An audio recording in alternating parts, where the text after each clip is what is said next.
सदन में उपस्थित सभी भाइयों एवं बहनों, मेरा जो मुख्य कार्य है वो जैविक कृषि, ऑर्गेनिक फार्मिंग और जैविक ऊर्जा, इन पर आधारित है।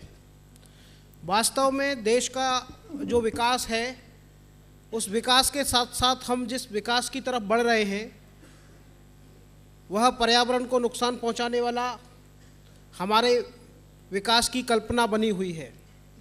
ग्लोबल वार्मिंग जैसे खतरे पूरी दुनिया के ऊपर मंडरा रहे हैं।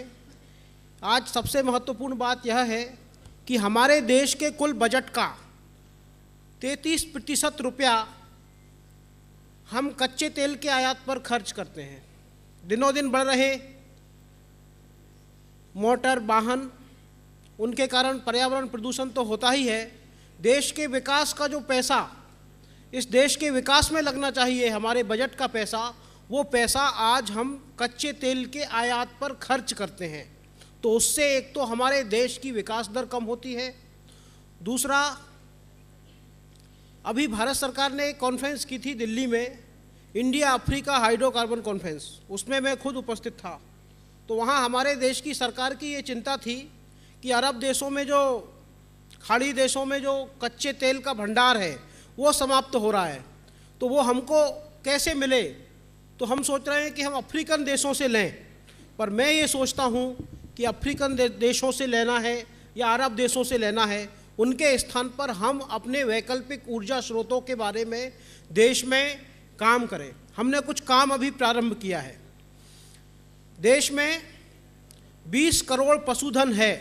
उस पशुधन का जो वेस्ट मटेरियल है, उसके माध्यम से, बायोमास के माध्यम से हम देश में इतनी ऊर्जा पैदा कर सकते हैं कि उससे हमारे देश की समस्त ऊर्जा आवश्यकताओं की पूर्ति हो सकती है। एक प्रोजेक्ट अभी हम सामाजिक कार्यकर्ताओं के साथ, दिल्ली आईआईटी के वैज्ञानिकों के साथ मिलकर के बना रहे हैं, जिसमें हम गोबर गैस की बोटलिंग का प्लांट बना रहे हैं। गोबर गैस की बोटलिंग अगर सफल हो जाती है, उसको सिलेंडर में भरने का हमारा प्रयोग सफल हो जाता है, तो देश की घरेलू ऊर्जा की जो आवश्यकता है उसकी पूरी पूर्ति हो सकती है। देश में जो हजारों एकड़, लाखों एकड़ बंजर भूमि पड़ी हुई है, उस पर जट्रोफा के पौधे को लगाने के लिए हमने प्रोजेक्ट शुरू किया है।